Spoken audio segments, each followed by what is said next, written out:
We met, I think, when I was 10 and you were 8. Yeah, so more than 40 years. Really started hanging out in high school. He wouldn't hang out with me until then. Once Ben had made a name for himself in local television. He tried to ride my coattails, and he's been doing it ever since.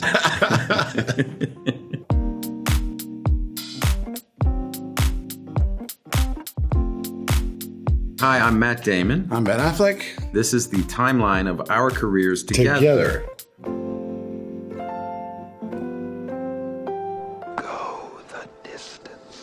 Field of Dreams. So we did a lot of extra work in Boston because we wanted to be actors, and we knew College Pickman, which was a local casting agency, and we could be close to sets and watch people do things. And one of the big movies that came to town was Field of Dreams. We're in the crowd. We're in the bleachers. 3,000 people, and we're 2 of the 3,000 people. It was very hard to get any access to Fenway Park, so I remember feeling like, wow, we were really lucky to even be in the ballpark. Yeah, it was a special thing, like kind of behind the scenes. The game wasn't happening. That was a big deal. And I also remember seeing James Earl Jones, Kevin Costner, play the scene where they walk down one of the sort of alleys there, the pedestrian ramps, kind of feeling like, wow, I'm close to a real movie with a real, Kevin Costner was like, and James Earl Jones, I mean, you couldn't kind of get bigger than that, so it was really a thrill. I ended up working with the same director again in Sum of All Fears, and I was like, we worked together before, and he didn't remember me, but he was like, yeah, you and Matt. I was like, great. Yeah, okay, fine, Matt too. And funnily enough, I went to visit the set of Sum of All Fears, and Phil cast me again as an extra in his movie.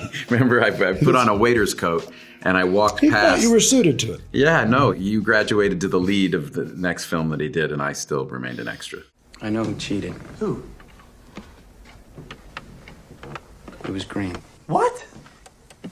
Yeah, Green. I saw him do it. You're a liar. I saw him cheat. I just remember with School Ties, audition after audition. I mean, we auditioned so many times. We both auditioned, and Matt got a really cool leading part, and I got cast as the bully anti-Semite with 6 lines. Luckily, I didn't let it affect me or my self-esteem at the time. Later on, I did a movie called The Way Back, where I worked with a group of young guys who were playing the basketball players, and it really reminded me of how much fun we had. Yeah.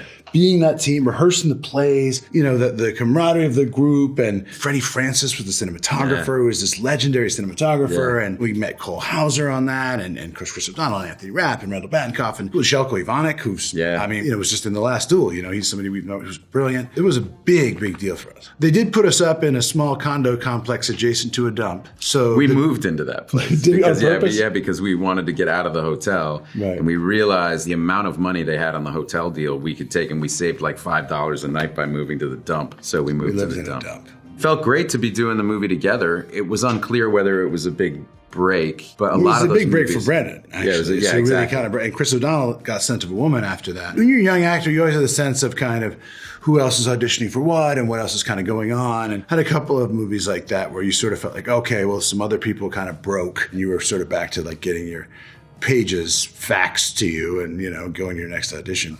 If I told any of my friends back home about this, they wouldn't believe me. Over a failing grade in French. Good grades, the right schools, the right colleges, the right connections.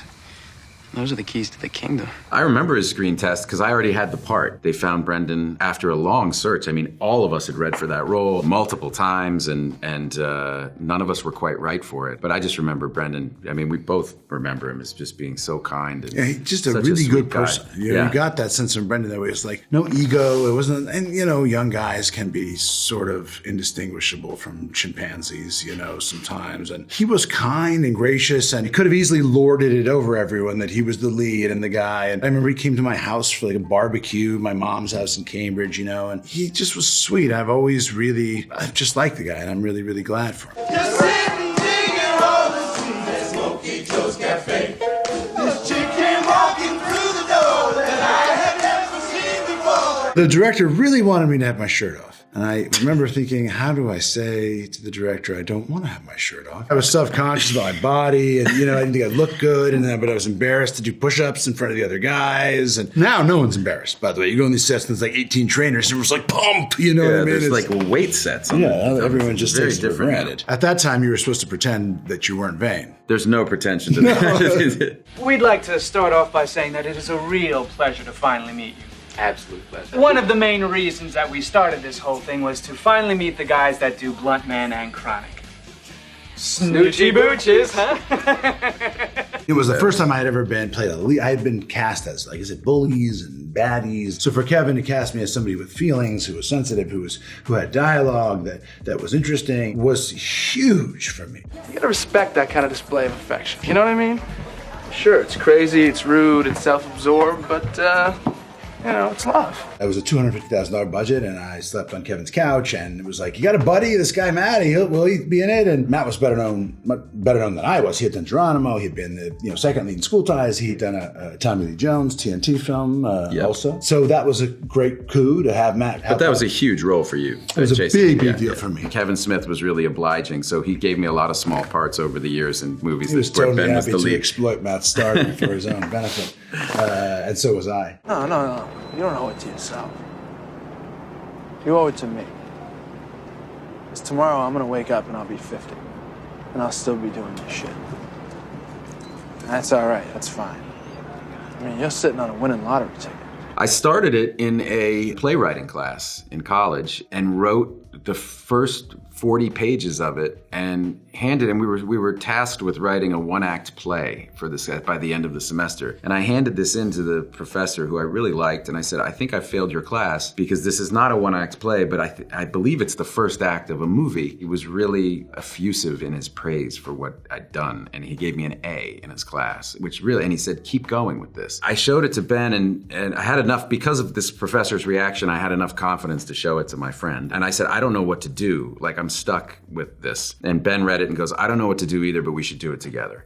And that was it. Of that initial 40 pages, I only like 5 pages survived. The one scene that survived was this first meeting that I have with Robin Williams. Which is almost verbatim. It's almost verbatim the way that scene we both really liked. Ben, out of the blue, just said, if he said those things to the guy, meaning Robin Williams, the guy would have to have a response, and I think he would tell him a story. I think it would be and he started to kind of like chunk out that whole monologue that Robin Williams has on the park bench to me. You don't know about real loss, because that only occurs when you love something more than you love yourself. I doubt you've ever dared to love anybody that much. We didn't have any aspirations to write. We really wanted jobs as actors. That was our entire goal. The gift we had was we had a high school teacher, really, who didn't make it feel like these were distinct silos. He had us improvise and create our own scenes and sort of semi-write them. He would really actually kind of rewrite them and make them make sense. But we had the sense that we were writing them, so we felt empowered. The way we wrote the movie was exactly the way Jerry taught us to write in high school. Yeah, for sure. With our actors, we're always very solicitous of what they're feeling, because they're in it, right? And so when somebody's in it, like I remember Minnie Driver saying, like, I feel like, and we were like, whatever you feel is do it, right? Like if it doesn't feel like you should say that, don't say that, right? We wrote the wrong line. Yeah, we're not coming from some we've written this mighty prose and speak it as it's written and roll trippingly off the tongue. We were like, this is probably a disaster. I'm sure what you can do is better. All of you here who are actors are all writers, you're all filmmakers, you're all part of this thing. All of your voices are important. You're all going to contribute something that we couldn't come up with ourselves. So please be generous and give it to us. Casey's bouncing up a bar at Harvard next week. We should go up there. What are we gonna do up there? I don't know. We'll fuck up some smart kids. Probably fit right in. It was more pressure to be in Boston. I remember the first night we were there, a bunch of our high school friends showed up with a case of beer. And we were like, guys, this is not the beer time. We're working. Like, this isn't like, I think they associated us coming to Boston with like an opening. Yeah. Like it's a big party. You know what I mean? Like it's a movie opening. We're all going to the movie. Associated most things with beer. Yeah. And we were like, fuck off. Like we're shooting at 6 a.m. You guys gotta leave. Sean, if the professor calls about that job, just tell him, sorry. I had to go see about a girl. Will. Son of a bitch. He stole my line.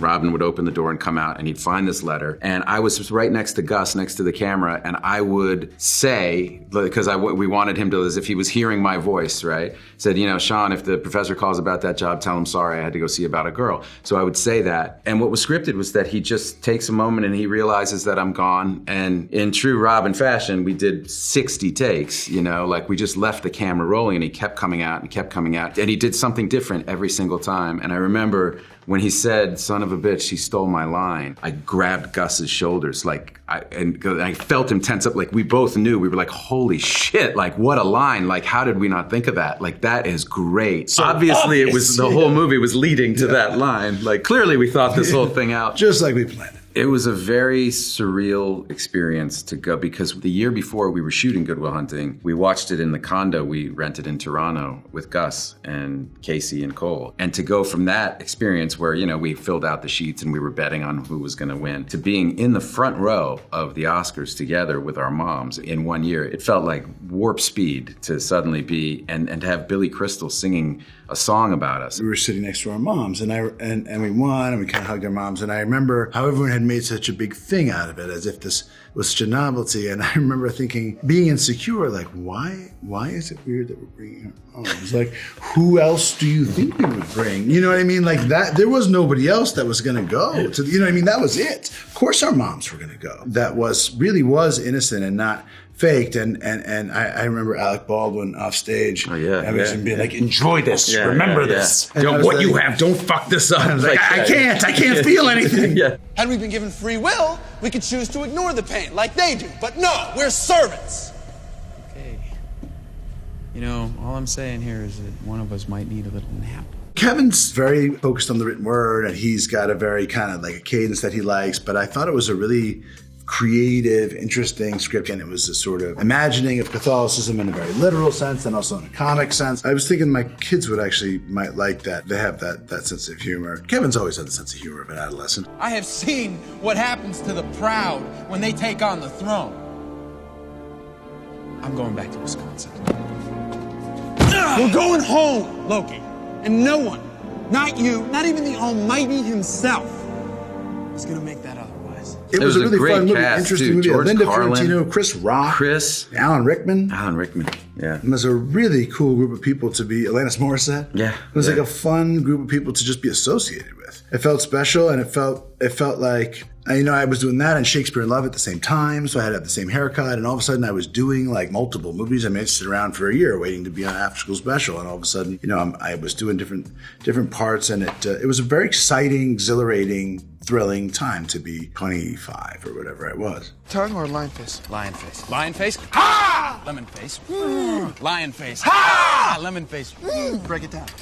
Where are we taking it from, Gus? Gus was like not even paying attention. He was just counting a stack of money behind the camera. And really funny idea, you know, that like we instantly completely sold out and we're already making Good Will Hunting 2 hunting season. It was like a day of shooting. And yeah, we got everybody back together from that bar scene. It was kind of our desire to kind of like our reaction to what it was a very just personal, small, seeming, intimate sort of movie that then became kind of something bigger. I remember feeling kind of wanting to react against it, and maybe like not in a smart way, but by thinking like, no, I'm just still the same person. I want to sort of debunk this whole idea of being, you know, like that this is somehow like special or something. I don't know. It was very confusing. You know, the idea, well, I'm going to be real. I'm going to be the same person, but life is different. You say I am not the captain? You say to me I am not the captain here? I say to you whatever I like. I decide who's the captain at that.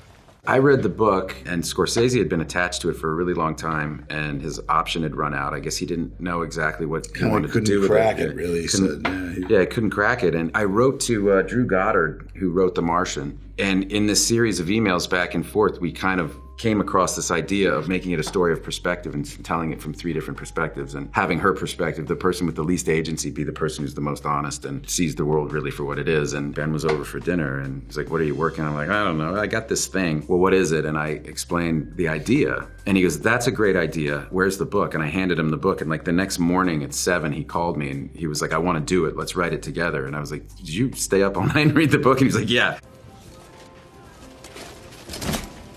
Closer. Lord, I become your man. I swear I shall serve you for life. As we started working together, it was so much fun. Not that the subject matter, and Nicole Holofcener, it should be said, wrote the best stuff in the movie and was a joy to work with. But that process for the three of us was so much fun and so rewarding. Jodie and Adam, who were amazing, and Ridley was really, you know, just was very kind of collaborative. It was really a learning experience for me watching him shoot. I thought like, okay, I want to steal this, I'm going to steal this, I'm going to steal this, I'm going to steal this. Somebody I've idolized for a long time. At somewhere along that point, we thought, why haven't we done this more? We should do this more often because it was so much fun. Even as dark and painful a story as that is thrilling if you love it, and we loved it. I'm willing to bet my career on Michael Jordan. Come on, man. You ask me what I do here. This is what I do. I find you players, and I fucking feel it this time. I think people have a vision of the director with the bullhorn and the riding crop and the beret or something like, you know. But really, to me, it's about casting great performers and trying to make them feel comfortable and valued and at ease, because you're going to get the most beautiful stuff. And also, Matt's a fucking genius who I really didn't even quite realize how good he was until I was cutting the movie. You get painted into a corner a lot, and you need to have that ripcord, that shoot, that emergency shoot, which was always Matt. No matter what was happening in a scene, you could cut to Matt. He's always authentic, he's always present, and there's always something fucking interesting about what he's doing. He's beautiful and magnificent in this movie, and it made me realize how really good he's been throughout. Look, Ben's a great director, and that's very generous to say that I was somehow, you know, indicating to people that they could trust him. I mean, I think the fact that he's already got the Best Picture Oscar, people signed up and they were pretty excited about it. The environment, as I've heard all of them say, and all of them have been talking about, you know, was about as good as it gets in terms of being open to create and bring what you bring and feel like your ideas were gonna have a forum and the best idea would win. So it's kind of the dream set, really. Turns out he knows what he's doing. If you really look at Jordan, like I did, you're gonna see exactly what I see. Which is what? The most competitive guy I have ever seen. He is a fucking killer. Every day was a joy. I got to work with Matt every day. I love the guy. I really appreciate his friendship and the experience of the joy of friendship in this life. And, you know, it's wonderful. It's a real gift. Honestly, the best job I ever had. I literally mourned it when it was over. I really did. It was so fun.